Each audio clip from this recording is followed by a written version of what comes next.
हम पढ़ने जा रहे हैं अभी हरतालिका तीज व्रत की कथा। हरतालिका तीज व्रत कथा। जिनके दिव्य केशों पर मंदार के पुष्पों की माला शोभा देती है और जिन भगवान शंकर के मस्तक पर चंद्र और कंठ में मुंडों की माला पड़ी हुई है, जो माता पार्वती दिव्य वस्त्रों से तथा भगवान शंकर दिगंबर वेश धारण किए हैं, उन दोनों भवानी शंकर को नमस्कार करता हूँ। कैलाश पर्वत के सुंदर शिखर पर माता पार्वती जी ने श्री महादेव जी से पूछा, हे महेश्वर, मुझे आपसे वह गुप्त से गुप्त वार्ता कहिए जो सबके लिए सब धर्मों से भी सरल तथा महान फल देने वाली हो। हे नाथ, यदि आप भली भांति प्रसन्न हैं तो आप उसे मेरे सम्मुख प्रकट कीजिए। हे जगत नाथ, आप आदि मध्य और अंत रहित हैं। आपकी माया का कोई पार नहीं है। आपको मैंने किस भांति प्राप्त किया है? कौन से व्रत, तप या दान के पुण्य फल से आप मुझे वर रूप मिले? श्री महादेव जी बोले, हे देवी, मैं तुम्हारे सन्मुख उस व्रत को कहता हूँ जो परम गुप्त है। जैसे तारागणों में चंद्रमा और ग्रहों में सूर्य, वर्णों में ब्रह्मांड, देवताओं में गंगा, पुराणों में महाभारत, देवों में साम और इंद्रियों में मन श्रेष्ठ है, वैसे ही पुराण और देव सब में इसका वर्णन आया है, जिसके प्रभाव से तुमको मेरा आधा आसन प्राप्त हुआ है। हे प्रिय, उसी का मैं तुमसे वर्णन करता हूँ, सुनो। भाद्रपद मास के शुक्ल पक्ष की हस्त नक्षत्र संयुक्त तृतीया के तीज इस व्रत का अनुष्ठान मात्र करने से सब पापों का नाश हो जाता है। तुमने पहले हिमालय पर्वत पर इसी महान व्रत को किया था जो मैं तुम्हें सुनाता हूँ। पार्वती जी बोली, हे प्रभु, इस व्रत को मैंने किस लिए किया था, यह मुझे सुनने की इच्छा है, कृपया करके कहिए। शंकर जी बोले, आर्यव्रत में हिमालय नामक एक महान पर्वत है, जहाँ अनेक प्रकार की भूमि अनेक प्रकार के वृक्षों से सुशोभित है, जो सदैव बर्फ से ढके हुए तथा गंगा की कलकल ध्वनि से शब्दायमान रहती है। हे पार्वती जी, तुम्हें बाल्यकाल में उसी स्थान पर परम तप किया था और 12 वर्ष तक जल में रहकर तथा वैशाख मास के अग्नि में प्रवेश करके तप किया। श्रावण के महीने में बाहर खुले में निवास कर अन्न त्याग कर तप करती रही। तुम्हारे उस कष्ट को देखकर तुम्हारे पिता को बड़ी चिंता हुई। वे चिंतातुर होकर सोचने लगे कि मैं इस कन्या की शादी किससे करूं। इस अवसर पर दैव योग से ब्रह्मा जी के पुत्र नारद जी वहां आए। देवर्षि नारद जी ने तुम्हें देखा।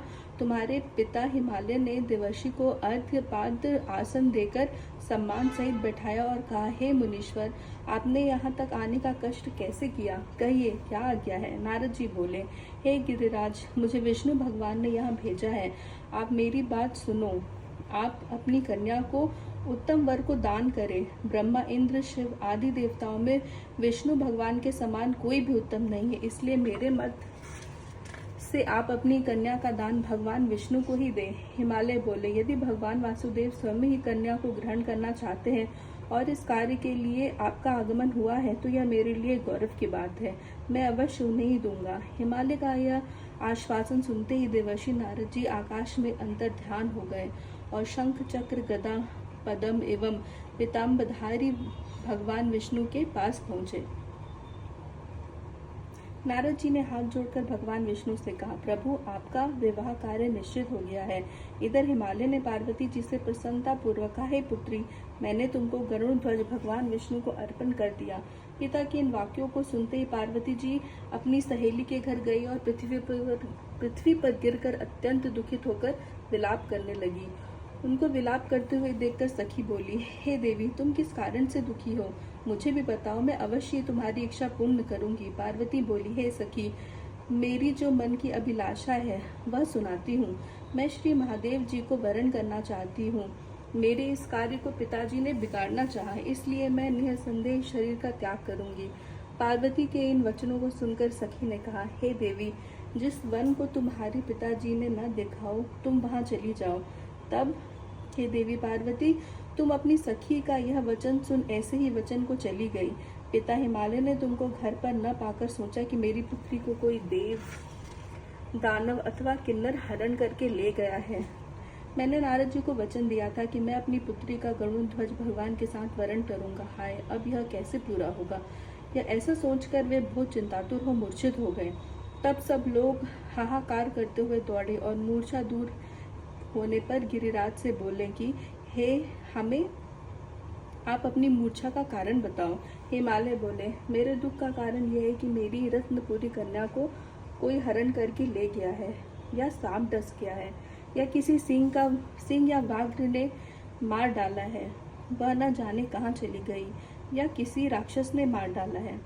इस प्रकार कहकर गिरिराज दुखी होकर ऐसे कांपने लगे जैसे तीव्र वायु के चलने पर कोई वृक्ष कांपता है। तत्पश्चात हे पार्वती, तुम्हें गिरिराज साथियों सहित घन जंगल में ढूंढने निकले। सिंह, बाघ, रीछ आदि हिंसक जंतुओं के कारण वह महाभयानक प्रतीत होता था। तुम भी सखी के साथ भयानक जंगल में घूमती रही। एक नदी के तट पर एक गुफा में पहुंची। उस गुफा में तुम अपनी सखी के साथ प्रवेश कर गई, जहां तुम अन्न जल का त्याग करके बालू का लिंग बनाकर मेरा आराधना करती रही। उस समय पर भाद्रपद मास के हस्त नक्षत्र युक्त तृतीया के दिन तुमने मेरा विधि विधान से पूजा किया तथा रात्रि को गीत गायन करते हुए जागरण किया। तुम्हारे उस महाव्रत के प्रभाव से मेरा आसन डोलने लगा। मैं उसी स्थान पर आ गया जहाँ तुम और तुम्हारी सखी दोनों थी। मैंने आकर तुमसे कहा, हे वरानने, मैं तुमसे प्रसन्न हूँ, तुम मुझे वरदान मांगो। तब तुमने कहा कि हे देव, यदि आप मुझसे प्रसन्न हैं तो महादेव जी ही मेरे पति हो। मैंने तथास्तु कहकर कैलाश पर्वत को चला गया और तुमने प्रभात होते ही मेरी उस बालू की प्रतिमा को नदी में विसर्जित कर दिया। हे शुभे, तुमने वहां अपनी सखी सहित व्रत का पारायण किया।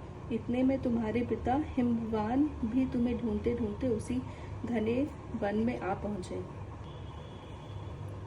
उस समय उन्होंने नदी के तट पर दो कन्याओं को देखा तो वे तुम्हारे पास आ गए और तुम्हें हृदय से लगाकर रोने लगे और बोले, बेटी, तुम इस सिंह व्याघ्रादि युक्त घने जंगल में क्यों चले आए? तुमने कहा, हे पिता, मैंने पहले ही अपना शरीर शंकर जी को समर्पित कर दिया था, किंतु आपने इसके विपरीत कार्य किया, इसलिए मैं वन में चली आई। ऐसा सुनकर हिमालय ने तुमसे कहा, मैं तुम्हारी इच्छा के विरुद्ध यह कार्य नहीं करूंगा। तब वे तुम्हें लेकर घर को आए और तुम्हारा विवाह मेरे साथ कर दिया। हे प्रिय, उसी व्रत के प्रभाव से तुमको मेरा अर्धासन प्राप्त हुआ। इस व्रतराज को मैंने अभी तक किसी के सम्मुख वर्णन नहीं किया है। हे देवी, अब मैं तुम्हें यह बताता हूँ कि इस व्रत का यह नाम क्यों पड़ा। तुमको सखी हरण करके ले गई थी, इसलिए हरतालिका नाम पड़ा। पार्वती जी बोली, हे स्वामी, आपने इस व्रतराज का नाम तो बता दिया, किंतु मुझे इसकी विधि एवं फल भी बताइए कि इसके करने से किस फल की प्राप्ति होती है। तब भगवान शंकर जी बोले, इस स्त्री जाति के अत्युत्तम व्रत की विधि सुनिए। सौभाग्य की इच्छा रखने वाली स्त्रियां इस व्रत को विधि पूर्वक करें।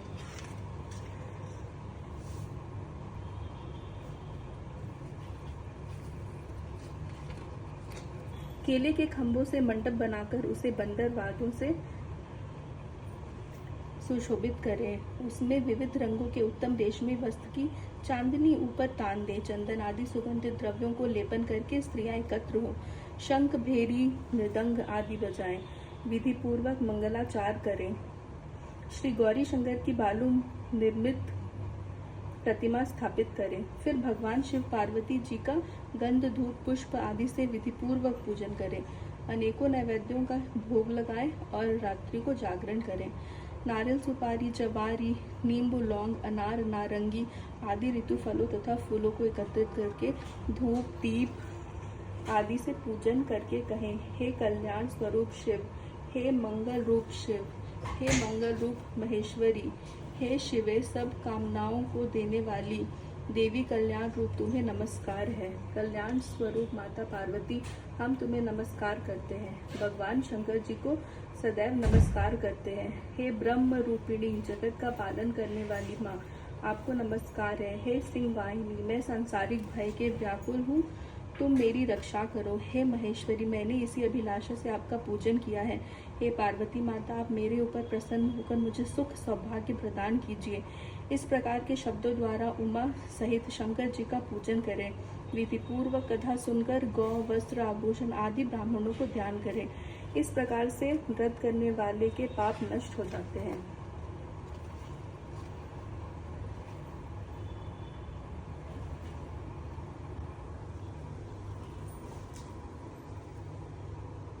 शिव जी पार्वती माता की जय हो।